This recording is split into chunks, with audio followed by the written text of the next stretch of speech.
Hey, what's going on, y'all? Jimmy Malcolm. It's time for episode 2, season 4 of Fringe. Last we saw, Peter continues to bleed into the world. He knows the rest of the timeline. Alright, let's get to it. I mean, what else happened that day? What in the balls? Her.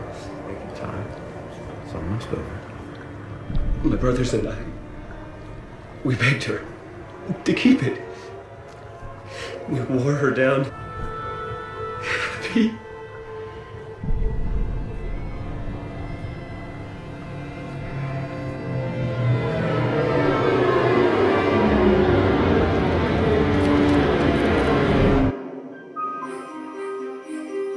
It did not happen.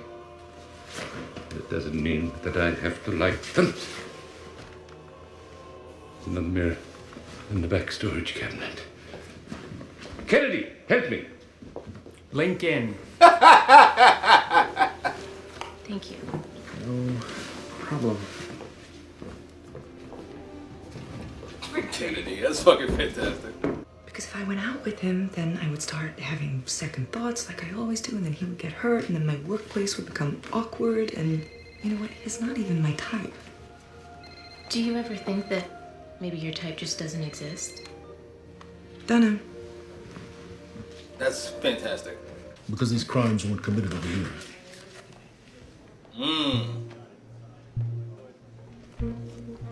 We've been asked to assist on this case. Is that going to be a problem? Look at that face. Nothing would ever be a problem for me. Look at that face. Jesus. If he can interact with the space, study his belongings, he can glean something that we can't. Like you hope he can. Well, I lived in your apartment, and I picked up a lot of things about you.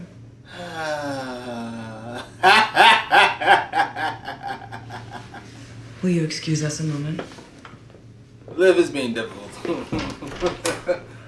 Jesus. McLennan teaches forensic psychology at Western Connecticut College. His area of study, serial killers. Look, I don't know if this is going to work. But maybe it's not so far-fetched either. This was IQ of 220. Won't he put this shit together? Read my article. Here's the intrigue.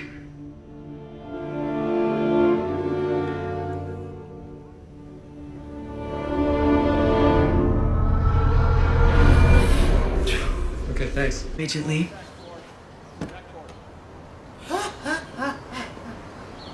I buttoned my jacket. So, where do you want me? We've got audio surveillance in that vehicle. We'll monitor from there. Okay, that's fine. Man, out. Had things. He didn't. He's trying to make up for it now, but he can't. Shit. Told you gonna put it together. What'd I say?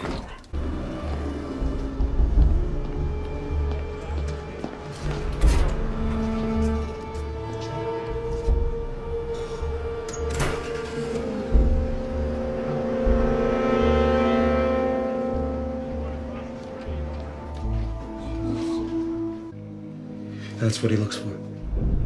He takes them when they're happy. His feelings are all that matter. He wants to feel better.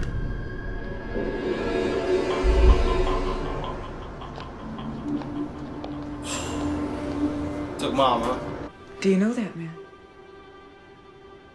He's my father. Shit. You don't understand. It's over. Don't. It's my responsibility.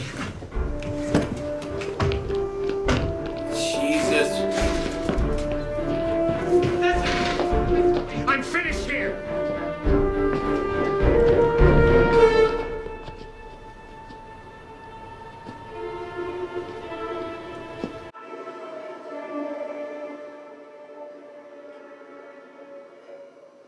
Oh, Liv. Where am I? Where am I?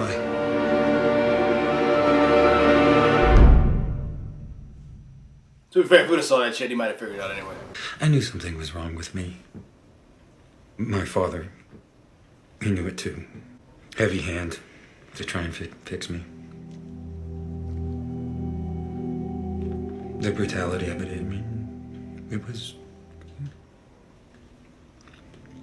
My stepfather.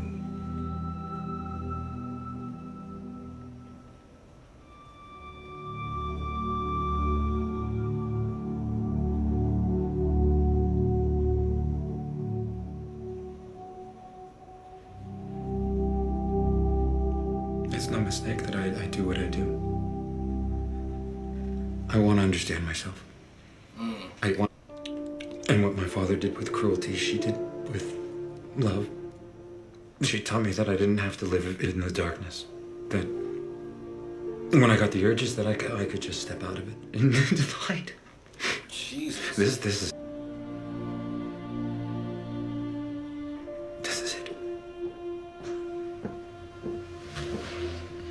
Can I see you? That was fantastic. I love this guy now. Okay, John thinks he may be able to help you guys find him. Let's go get him. Where is he? Bathroom. Shit.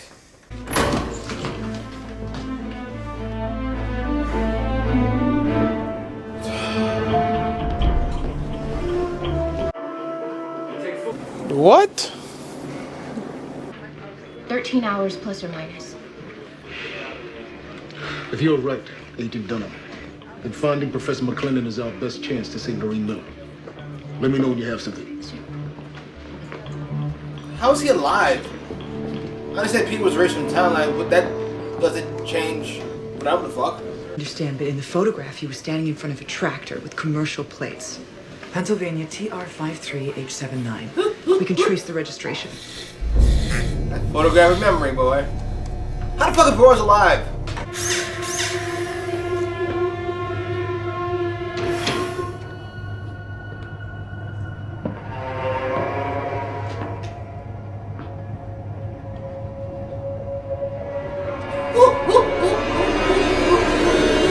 Questions? Let's go. Ride with me.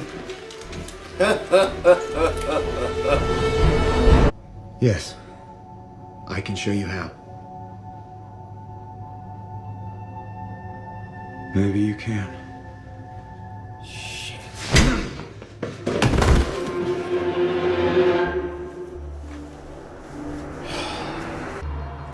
So what happened to him? My stepfather? I killed him.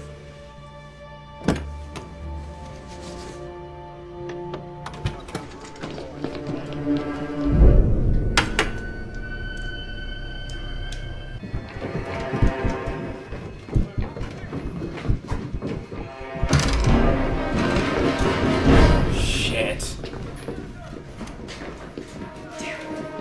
We're in the wrong place. This episode's been really rough, all things considered. Considering none of our main characters in any actual danger. I'm still very invested.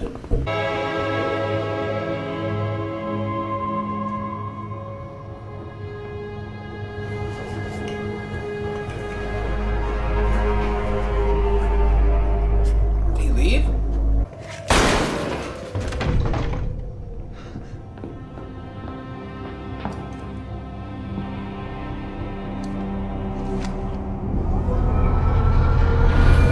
Is he dead? The other guy? Or is he gonna end up a serial killer since he took his whatever from him? So fucked up. His memories of Marjorie were extracted. The neurologists believe the loss is permanent. For all we know, she's the only thing that's preventing him from... I know. Once he's released, we'll have to keep an eye on him. Can I talk to him? He's been told he was injured doing profiling work for the FBI. Okay.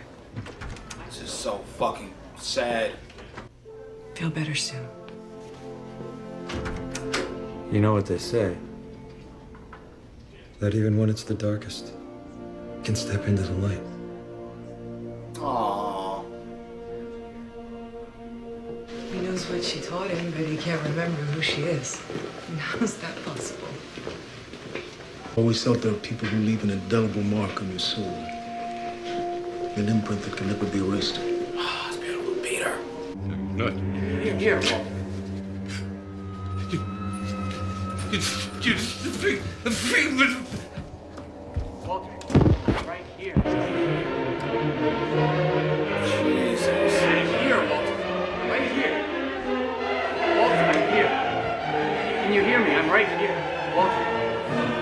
Help me, Walter. Please, help me. That's fucking. Alright, that was episode 2 of season 4 of Fringe. Where to begin? I gotta start with serial killer. I forgot his name. Was a serial killer on Earth 2. He is a professor of serial killers on Earth 1. I believe strongly, I was going back and forth about whether or not it was above this or just below it, but that's not important. That was the best, like, special guest since the RoboCop episode. Peter Welling, where he could teleport through time. Not teleport, but jump through time. Then we back and died with the car and his wife. This was fucking splendid. Just the conversation we had with Liv on the couch about Margaret and his dad and the feelings he dealt with. Definitely felt, if any of you have seen Dexter, like Dexter where it should have stopped. Like, my son is a serial killer, or he has a tendency to be a serial killer. I'm going to give him love. Dexter doesn't go that way. It goes, I'll teach him how to kill people, bad people. But, this was another way to go about it. It was really fucking enjoyable. Another guy I want to stick around, but the show has so much going on that wouldn't even be possible. It'd be really cool if this guy became like a villain, or part of the team. I just like that guy. I don't know who that guy is, that actor, but he was fucking splendid. He was fantastic. And he made this standalone-ish episode really worth it. In fact, I'd say I enjoyed this a little more than I enjoyed the season premiere. Even though it is much more closed off than that was. The end kind of tied into things that we know, which is Peter's trying to come back. It felt very redundant as far as the end of episode 1 goes, even though this was audible instead of visual. I'm just ready for Pete to come back, or for them to work on Pete coming back, or for somebody to realize something is amiss. I think Walter's coming a bit more than he is letting on. He'll be fine.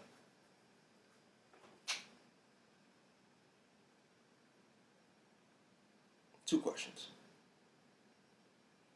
And while I occasionally don't pay attention to things, when it comes to TV shows, I am rather attentive. So if I miss something, feel free to let me know. I really fucking missed it. Number 1, how is Broyles on Earth 2? Colonel Broyles. You get it. Earth 2 Broyles alive.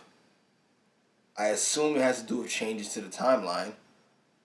But why would Pete being erase Broyles from the timeline? Broyles was killed because he helped Liv get back to Earth 1.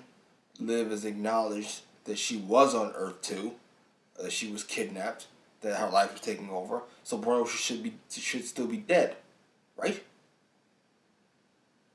If they're going to explain it later, don't tell me. I'm just asking if I missed something. That's number 1 thing. Number 2, Liv killed her stepfather? Didn't he send her a letter or something? Like, he sent her a letter every year on her birthday or some shit, right? And then she got another one, like, I won't say recently, but during this series. Season 1, I think? Season 1. Did I miss something? I know I didn't miss him killing her. I remember that. Anyway, enjoyable episode. I liked it. I love Liv in general. And I like Olivia, even though she's a bit much at times. I still want live it's an act. Anyway, post on the baby. She has a baby, doesn't she? Or was the baby erased in the timeline since Peter never existed? Anyway, post your comments down below. Like, share, subscribe.